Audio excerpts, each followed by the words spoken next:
tout le monde, c'est Murken. Alors je suis ravie de vous retrouver dans cette vidéo pour vous faire la revue d'un livre, La magie des arbres de Tess Whitehurst aux éditions Danae que je me suis procuré, que j'ai commencé à feuilleter et que je n'ai pas fini, mais ce qui m'empêche pas de vous faire une revue puisque vous allez voir comment se compose le livre et on comprend un petit peu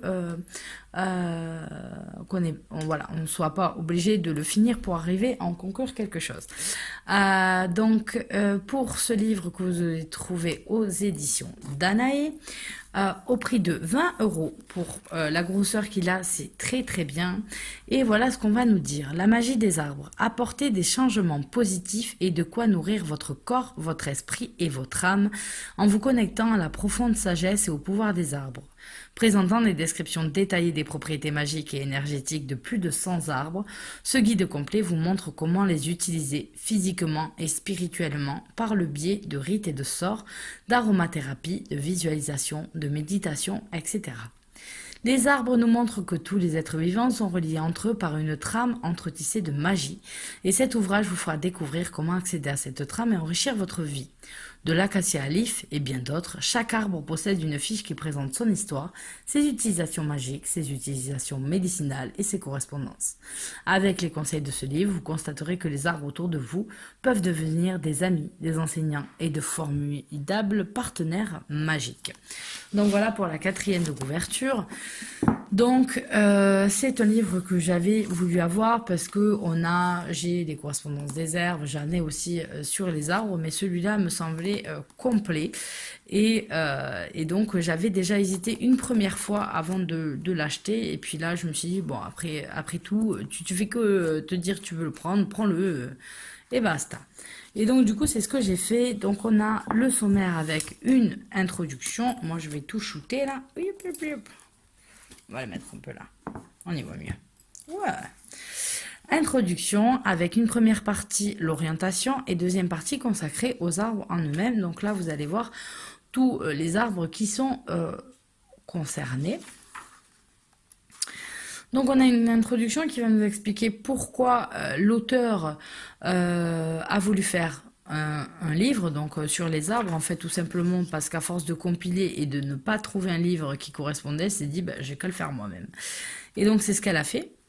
Et donc elle a créé ce super livre.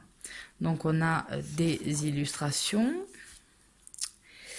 Donc après, elle nous parle des arbres, leur rôle, les arbres, comment on les considère, comment on peut travailler avec les arbres magiquement. Donc ça va être par la contemplation, être à proximité des arbres, leur faire des offrandes, comment faire des rituels, à quoi ils servent à l'aromathérapie, aux encens, aux médicaments, à l'alimentation.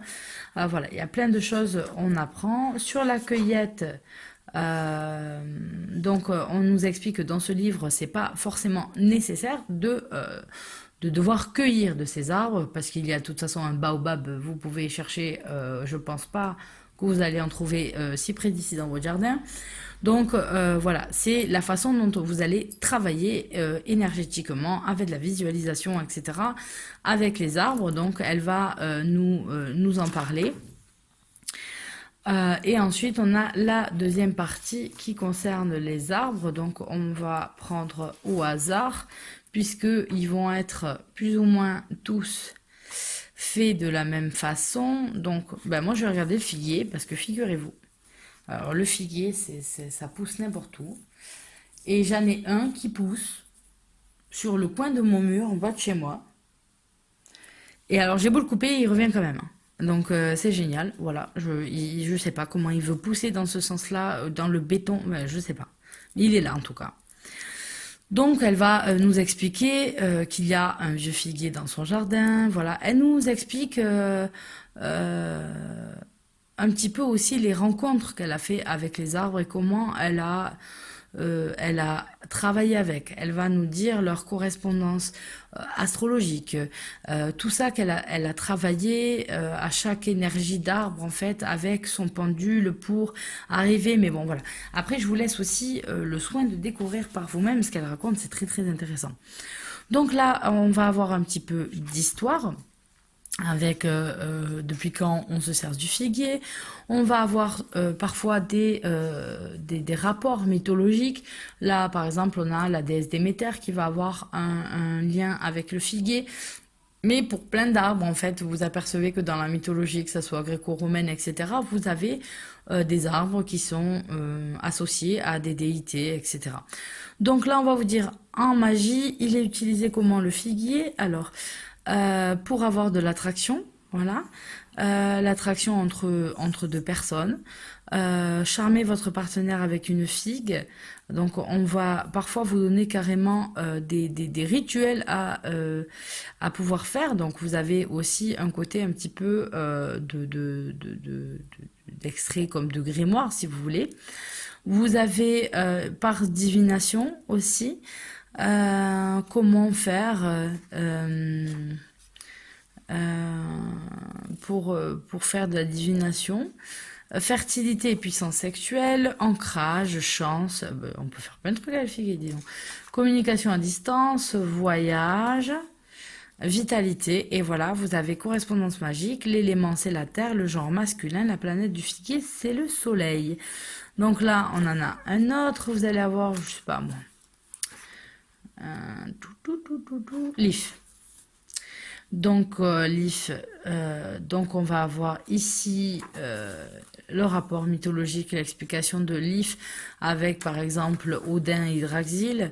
En magie, vous avez Renaissance, Éternité, la Terre consacrée, pardon, la longévité, vision chamanique. Et vous allez avoir les correspondances magiques. Donc voilà, ça va être comme ça pour tous les arbres, une bonne quantité d'arbres en tout cas, et notamment certains que vous trouvez très très facilement à côté de chez vous. Hein, il n'y a pas que des arbres, voilà. Il faut savoir qu'elle est quand même américaine, donc il y a forcément des arbres que eux ont plus souvent et nous non. Mais voilà.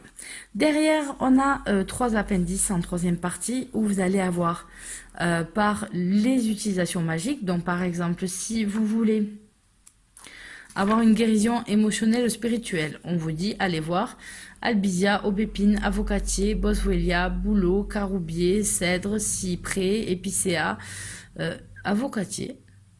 Il me semblait que l'arbre de l'avocat s'appelait l'actinidia, si je dis pas de bêtises.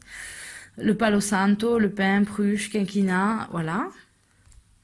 Donc vous allez avoir tout ça en fonction de votre travail. Ensuite, si vous voulez travailler par rapport aux éléments, vous allez avoir ceux qui sont qui se rapportent au feu, et après ceux qui se rapportent en fait aux planètes. Donc pour la lune par exemple, on vous dit le bouleau, le citronnier, le katsura, magnolia, noisetier des sorcières, palo santo, parasol chinois, poirier, sol, sureau, viorne. Voilà, et vous allez avoir le rapport avec ça. Vous avez ensuite les remerciements, la bibliographie, elle est vraiment très très fleurie. Voilà, et les différentes illustrations. Puis après, vous avez la magie des encens proposés. Vous avez toujours les livres de l'édition. Plantes et encens de purification dans nos tudis. Celui-là, je l'ai acheté l'année dernière. Donc voilà. Donc c'est vraiment très très bien fait pour ceux qui sont qui aiment me promener en forêt, qui aiment s'asseoir à côté d'un arbre, qui aiment profiter de cet instant de calme et de méditation, etc. Ben, c'est un livre qui pourrait très très bien vous intéresser et rendre plus intéressante encore vos petites balades et vos moments où vous allez vous retrouver seul, voilà, en forêt. Après, moi, j'ai une petite anecdote sur les arbres pour vous montrer un petit peu qu'un arbre, ben, il n'est pas là pour rien, qu'il est vivant, qu'il doit être respecté, etc. C'est que l'année dernière, j'ai dû me rendre à un enterrement avec ma maman. Ce jour-là, en fait, il a commencé à faire très froid et à pleuvoir. Et donc, c'est la période à peu près de la saison où on est actuellement. C'est-à-dire que un jour, il fait très chaud, c'est-à-dire qu'on a facilement 30 degrés. Et le lendemain, on peut descendre à 15, tout en ayant au matin au réveil la même sensation de chaleur. Donc on se dit il va faire aussi chaud qu'hier et effectivement pas du tout. Et vous allez avoir froid toute la journée jusqu'à que vous rentriez à la maison et vous dire ah, enfin je peux faire quelque chose. Donc voilà, voilà un petit peu où j'habite et comment le temps change.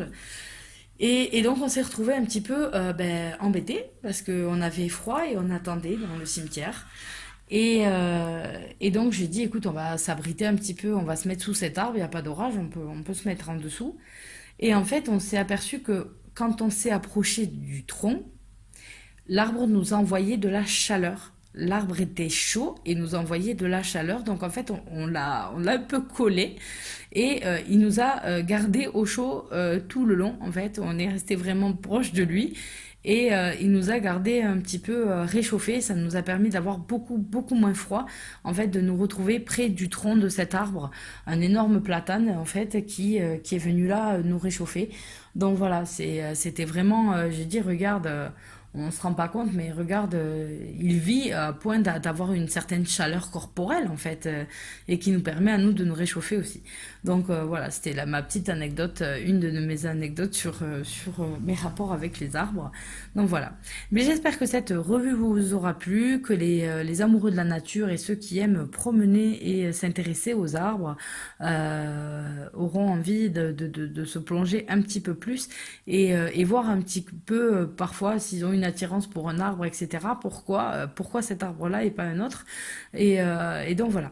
Donc je vous fais à tous de gros bisous et je vous retrouve très bientôt dans de nouvelles vidéos. Bye bye.